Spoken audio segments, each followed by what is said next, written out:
নমস্কার বন্ধুরা, ভক্তি দর্শন চ্যানেলের নতুন পর্বে আপনাদের অনেক অনেক স্বাগত। আপনারা কেমন আছেন? আশা করি আপনারা ভালো ও সুস্থ আছেন। হিন্দু পুরাণের ইতিহাসে অসংখ্য দেবদেবীর উল্লেখ রয়েছে, কিন্তু জানেন কি তাদের মধ্যে সবথেকে শক্তিশালী কারা বা কে?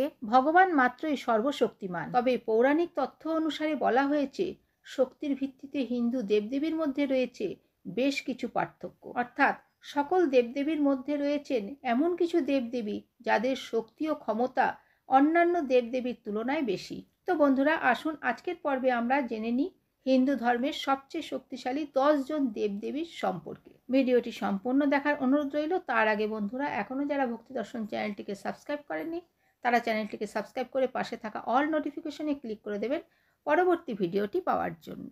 এবার আসছি মূল পর্বে। দেবদেবীদের তালিকায় 10ম স্থানে রয়েছেন গ্রহরাজ শনিদেব। সূর্যদেব এবং তার পত্নী ছায়ার সন্তান হলেন শনিদেব। হিন্দু পুরাণে বেশ কিছু তথ্যে শনিদেবকে ভগবান শিবেরও অংশ বলা হয়েছে। শনিদেব হলেন সংসারের কর্মফলদাতা। এনার নামে সৌরজগতের একটি গ্রহ ও সপ্তাহের একটি বারের নাম রয়েছে শনি। এনার দৃষ্টি অত্যন্ত ক্ষমতাশীল, যা নিমেষের মধ্যে কারোর ভাগ্য পরিবর্তন করতে পারে। শনিদেবকে আজও জীবজগৎ কিছুটা ভয়ের চোখে দেখলেও এনার পুজো অত্যন্ত ফলদায়ী।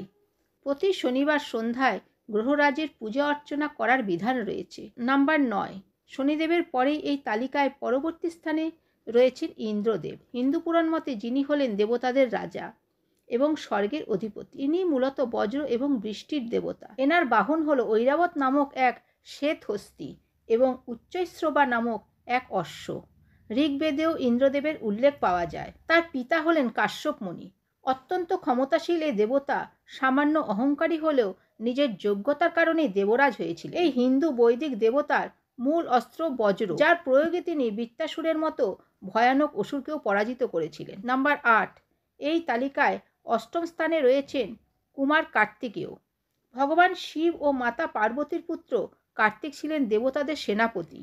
পুরাণ মতে তাকে যুদ্ধ দেবতাও বলা হয়। তামিল ভাষায় কুমার কার্তিককে মুরুগান বলা হয়। পুরাণ মতে তিনি মহাশক্তিশালী তারকাসুরকে মাত্র 17 দিন বয়সে দমন করেছিলেন। ভারতের দক্ষিণ এবং পশ্চিম অংশে কার্তিক পুজো জনপ্রিয়তা রয়েছে। তিনি যে শুধুমাত্র শক্তিশালী তা নয়, অত্যন্ত সাহসী এবং বুদ্ধিমান। তার প্রধান অস্ত্র হলো বর্ষা। এছাড়া তিনি তীরধনুকও প্রয়োগ করে থাকেন। কুমার কার্তিকেয় 6টি মস্তকের অধিকারী এবং তার প্রতিটি মস্তক ভিন্ন ভিন্ন শক্তির উৎস। তার আরাধনা করলে ভক্তরা শুভফল লাভ করেন।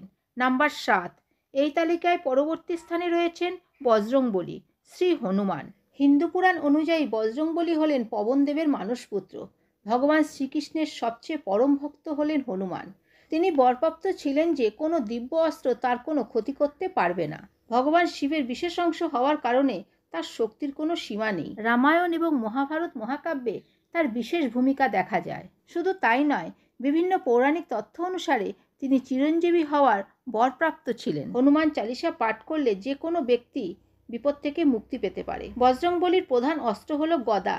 হিন্দু পৌরাণিক ইতিহাসের সবচেয়ে নিষ্ঠাবান, ধর্মপরায়ণ এবং প্রভুভক্ত চরিত্র হিসেবে হনুমানের নাম বিশেষভাবে উল্লেখযোগ্য। নাম্বার 6, বজরংবলীর পরে এই তালিকায় রয়েছেন গণেশ। ভগবান শিব ও দেবী পার্বতীর সন্তান ভগবান গণেশ সিদ্ধিদাতা, সিদ্ধি বিনায়ক নামে খ্যাত। তিনি অত্যন্ত শক্তিশালী, বুদ্ধিমান ও সাহসী। ভগবান শিবের পরে হিন্দু ধর্মে সব পুজোর আগে ভগবান গণেশের পুজোর বিধান রয়েছে। ভগবান গণেশকে বিঘ্নহার্তা বা বিঘ্ন নাশকারী দেবতা বলা হয়ে থাকে। তার আরাধনা করলে যে কোনো বিপদ থেকে মুক্তি পাওয়া যায়। পুরাণ অনুযায়ী যে কোনো শুভ কার্যে বা যে কোনো অনুষ্ঠানের সূচনাতে ভগবান গণেশের পুজো করার প্রচলন রয়েছে। শিবপুরাণ অনুযায়ী ছেলেবেলায় একবার গণেশ মাতা পার্বতীর আজ্ঞা পালনের জন্য স্বয়ং ভগবান শিবের সঙ্গে সংঘর্ষে অবতীর্ণ হয়েছিলেন। নাম্বার 5, এই তালিকায় 5ম স্থানে রয়েছেন পিতামহ ব্রহ্মা।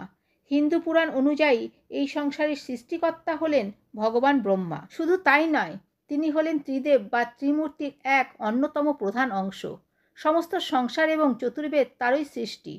সৃষ্টির প্রারম্ভে ব্রহ্মা প্রজাপতিদের তৈরি করেন। এই প্রজাপতিরাই মানব জাতির আদি পিতা। বেদ ও পুরাণ মতে ব্রহ্মা সৃষ্টির সমস্ত কার্যের পরিচালনা করেন। সপ্তর্ষি মণ্ডলের 7 ঋষি, সমস্ত দেবতা ও অসুর সবকিছুই তারই সৃষ্টি। নাম্বার 4, এই শক্তির তালিকায় 4র্থ স্থানে রয়েছেন মা দুর্গা এবং মা কালী। তবে যেহেতু এই দুই দেবী আদিশক্তির অংশ, সেই কারণে এই দুই দেবীর মধ্যে কাউকে আগে বা পরে রাখা যায় না। দেবী দুর্গা, যিনি দুর্গতিনাশিনী, মহিষাসুর মর্দিনী, এবং তার বিশেষ রূপ দেবী কালী, যার সৃষ্টি হয়েছিল দেবী দুর্গার থেকে। এই দুই দেবীর আরাধনা করলে যে কোনো বিপদ থেকে মুক্তি পাওয়া সম্ভব। একদিকে মা দুর্গার 9টি রূপ বা যাকে বলা হয় নবদুর্গা, অপরদিকে মা কালীর 10টি রূপ বা দশমহাবিদ্যা। কারোর শক্তির কোনো সীমা নেই, তাই সব মিলিয়ে দেবী শক্তির এক বিশেষ স্থান রয়েছে। নাম্বার 3, এই তালিকায় তৃতীয় স্থানে রয়েছেন ভগবান শ্রীকৃষ্ণ। ভগবান বিষ্ণুর দশাবতারের অষ্টম অবতার শ্রীকৃষ্ণ হলেন পরম ব্রহ্মার বিশেষ অংশ। হিন্দু ধর্মের অন্যতম মহাকাব্য মহাভারতে তার প্রধান ভূমিকা রয়েছে। তিনি একাধারে শিশু দেবতা, দিব্য নায়ক ও সর্বোচ্চ ঈশ্বর। মহাভারত ছাড়াও হরিবংশ, ভাগবত পুরাণ এবং বিষ্ণু পুরাণের মতো গ্রন্থে রয়েছে শ্রীকৃষ্ণ সংক্রান্ত উপাখ্যান, যেখান থেকে খুব সহজেই বোঝা যায় শ্রীকৃষ্ণ ছিলেন সর্বশক্তিমান। তার অমূল্য উপদেশ গীতার মাধ্যমে আজও বহু মানুষের কাছে জীবনের পথনির্দেশক। নাম্বার 2, এই তালিকায় দ্বিতীয় স্থানে রয়েছেন হিন্দু ধর্মের অন্যতম প্রধান আরাধ্য ভগবান বিষ্ণু বা শ্রীহরি। মহাপুরাণে তাকে এই সৃষ্টির পালনকর্তা বলা হয়ে থাকে।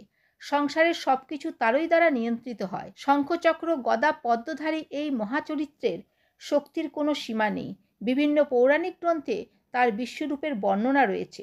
সংসারকে দুষ্ট শক্তির হাত থেকে রক্ষা করতে ভগবান বিষ্ণু যুগে যুগে অবতীর্ণ হয়েছেন। পুরাণে তার দশাবতারের বর্ণনা রয়েছে। বিষ্ণু পুরাণ অনুসারে ধর্মের পালন, দুষ্টের দমন, পাপীর ত্রাণের দায়িত্বে রয়েছেন ভগবান শ্রীহরি। তিনি ত্রিদেব বা ত্রিমূর্তির অন্যতম প্রধান অংশ।